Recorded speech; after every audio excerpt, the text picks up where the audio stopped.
नमस्कार दोस्तों, स्वागत है आपका हमारे YouTube चैनल में। दोस्तों, पिछले वीडियो में हमने चंद राजाओं के बारे में पढ़ा था और उनसे संबंधित जो महत्वपूर्ण फैक्ट थे जो एग्ज़ाम में आ सकते हैं उसके बारे में हमने जो है उसमें अध्ययन किया था। इस वीडियो में हम पढ़ेंगे चंद राजवंश का प्रशासन। तो आइए शुरू करते हैं।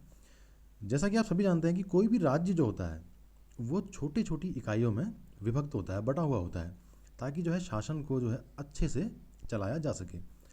तो चंद राजवंश में भी यही था। ये जो है मंडल, इनके समय में जो मंडल होते थे, मंडल जो है वो आपके जो हैं ये देश में, और देश के बाद परगने, परगने के बाद गरखे, और गरखे के बाद अंत में जो सबसे छोटी इकाई होती थी वो होती थी गांव। और गांव में भी ये जो है गांवों का एक समूह होता था ताकि जो है अच्छे से शासन किया जा सके। तो अब इनके समय की एक प्रमुख शासन, जो इनका प्रशासन था उसकी एक प्रमुख विशेषता क्या थी, इन्होंने जो है पंचायतीय प्रशासन की यहाँ पर जो है नींव रखी थी, पंचायती प्रशासन की। और जो इनके समय जो गांवों का जो मुखिया होता था उसे सयाना या बूढ़ा कहा जाता था। मैं यहाँ पर देखिए गांव की बात कर रहा हूँ, गांव के समूह की। तो उनका जो मुखिया होता था उसको सयाना या बूढ़ा कहा जाता था। अब देखिए, जिस स्थान पर बैठकर पंचायत होती थी उसे कहते थे बूढ़ा चौरा।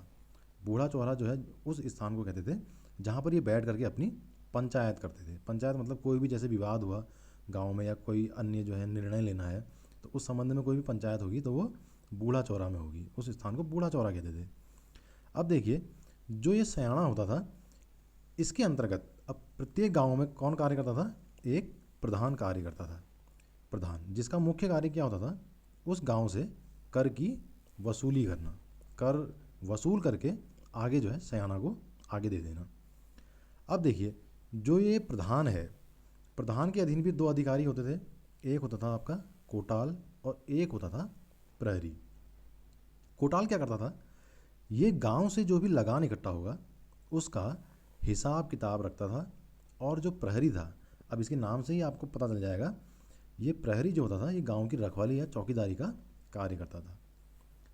अब देखिए, यहाँ कोई भी अगर विवाद की स्थिति होती थी तो उसमें क्या होता था, राजा ही जो है सर्वोच्च न्यायाधीश होता था। इसी का निर्णय जो है अंतिम और सर्वमान्य होता था।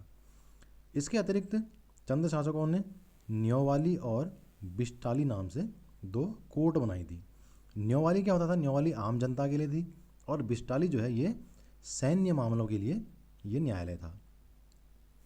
इसके अतिरिक्त पंचायत स्तर पर, पंचायत स्तर पर पंचनवीसी ये भी एक कचहरी हुआ करती थी जो पंचायत स्तर के मामलों को सुनती थी। अब देखिए, इस काल की अर्थव्यवस्था के बारे में थोड़ा सा देखते हैं। तो इस समय क्या होता था, अर्थव्यवस्था जो है इनकी, इसके दो मुख्य स्रोत थे। एक तो आपका जो है कर और दूसरा कृषि। कृषि और कर से इनकी अर्थव्यवस्था चलती थी। अब देखिए, जो कृषि होती थी, कृषि उपज जो होती थी, कृषि उपज, इसका छठा भाग ये जो है कर के रूप में जो है यहाँ राजा को देते थे। और जो एक छठे भाग को कर के रूप में देते थे, इसे क्या कहते थे, इसे कहते थे गल्ला छहाड़ा। जो ये छठा भाग कर के रूप में दिया जाता था उसे कहा जाता था गल्ला छहाड़ा। तो ये पूछा जा सकता है एग्जाम में कि जो है ये गल्ला छहाड़ा जो है किस काल का कर है, या जो है गल्ला छहाड़ा कौन सा कर है। तो कृषि उपज से संबंधित ये कर है, इसमें छठा भाग कर के रूप में दिया जाता था। इसके अतिरिक्त यहाँ जो है 36 प्रकार के राजकर थे जिनको छत्तीसी या 36 रकम 32 कलम कहा जाता था। क्या कहा जाता था, छत्तीसी या 36 रकम 32 कलम। इसके अलावा चंद शासकों ने एक कार्य और किया, इन्होंने भूमि निर्धारण का कार्य किया। और इनके समय जो भूमि माप की जो इकाइयाँ थी वो क्या क्या थी, नाली, ज्यूला, विशा, अधाली, पालो, मसा। तो ये सब क्या थी, ये थी भूमि माप की इकाइयाँ। तो इससे संबंधित प्रश्न भी पूछा जा सकता है कि चंद शासनकाल में विशा ये क्या था, कर था या क्या था करके। तो इसमें सही उत्तर होगा भूमि माप की इकाई। अब देखिए, हमने जो है पढ़ा कि यहाँ पर जो है कई प्रकार के कर भी थे, तो ये एग्ज़ाम में पूछे जा सकते हैं कर। तो इसमें से जो महत्वपूर्ण कर है उसके बारे में थोड़ा यहाँ पर देख लेते हैं। कौन कौन से कर हैं। पहला कर है आपका ज्यूलिया।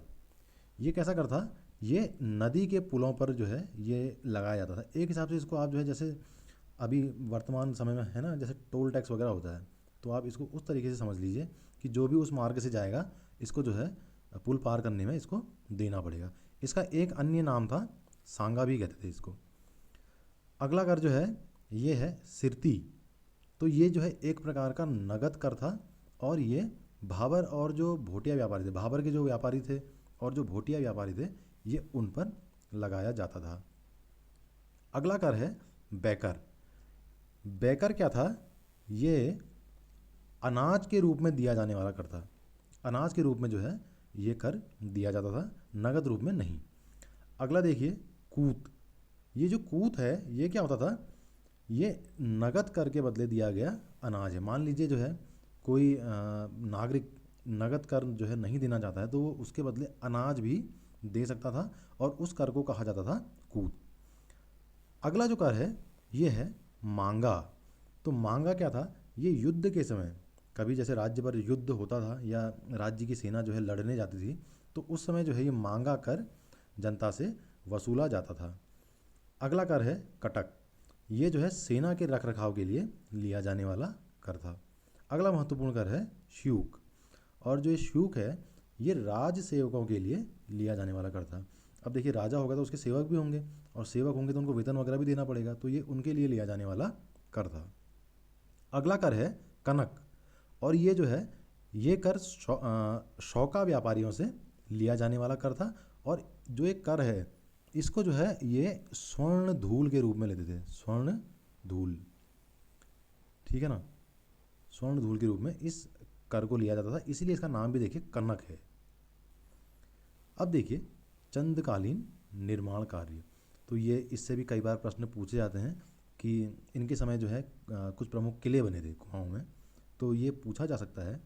तो आइए इसको भी देख लेते हैं। देखिए सबसे पहला है खगमरा किला। खगमरा किला किन्होंने बनाया था? ये बनाया था भीष्मचंद्र ने। और किधर? अल्मोड़ा में। अल्मोड़ा के पूर्वी क्षेत्र में ये खगमरा किला स्थित है। खगमरा कोट भी कहते हैं इसको।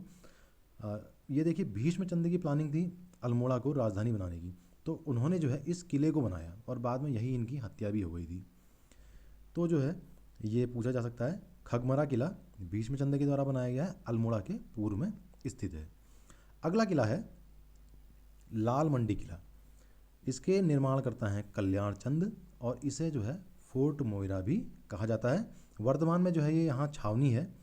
तो ये पूछा जा सकता है एग्जाम में कि फोर्ट मोइरा किस कर को कहा, किस किले को कहा जाता है? लाल मंडी किला।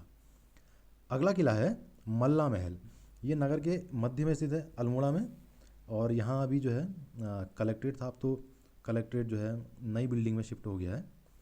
तो पहले यहाँ जो है कलेक्ट्रेट और उसके अलावा अन्य कार्यालय यहाँ थे, और इसका जो निर्माण करता है वो है रुद्रचंद। अगला किला देखिए राजबूंगा किला। राजबूंगा किला ये चंपावत में स्थित है। राजबूंगा किला कहाँ स्थित है? चंपावत में। और इसके निर्माण करता है सोमचंद, जो चंद वंश के संस्थापक भी रहे हैं। इसके अलावा जो चंद शासक हैं इन्होंने कुछ मंदिर भी बनाए हैं। हालांकि ये इस तरीके से नहीं पूछे जाते हैं कि किसका निर्माण जो है किसने किया, ये स्थान के रूप में पूछे जाते हैं। जैसे पूछ लिया जाएगा कि मण का सूर्य मंदिर कहाँ स्थित है, तो आपको उसमें सही उत्तर होगा डीडी हाट में, है ना। तो ये देखिए बैजनाथ में जो है लक्ष्मी नारायण मंदिर, बैजनाथ के मंदिर समूह में ही है लक्ष्मी नारायण मंदिर, इसका निर्माण चंद शासकों ने किया। अल्मोड़ा के रत्नेश्वर, कपिलेश्वर, सोमेश्वर मंदिरों का निर्माण चंद शासकों ने किया। डीडी हाट में मण का सूर्य मंदिर, इसका निर्माण चंद शासकों ने किया। और थल में जो एक हथिया देवाल है जो एलोरा के कैलाश मंदिरों की तरह ही जो है पूरी एक चट्टानों पर ही उकेरा गया है, इसका निर्माण भी चंद शासकों ने ही किया था। तो दोस्तों आज के वीडियो में हमने पढ़ा चंद वंश का शासन प्रशासन और इनके द्वारा किए गए कुछ प्रमुख निर्माण कार्य। तो इसी के साथ हमारा ये चंद वंश वाला चैप्टर यहाँ पर समाप्त होता है। अगले वीडियो में हम पढ़ेंगे गढ़वाल का परमार वंश। तो अगर आपको वीडियो अच्छी लगी होगी तो इसे लाइक करिएगा, अपने दोस्तों तक शेयर करिएगा और हमारे चैनल को सब्सक्राइब करिएगा। अगले वीडियो में हम पढ़ेंगे गढ़वाल के परमार वंश के बारे में। बहुत बहुत धन्यवाद।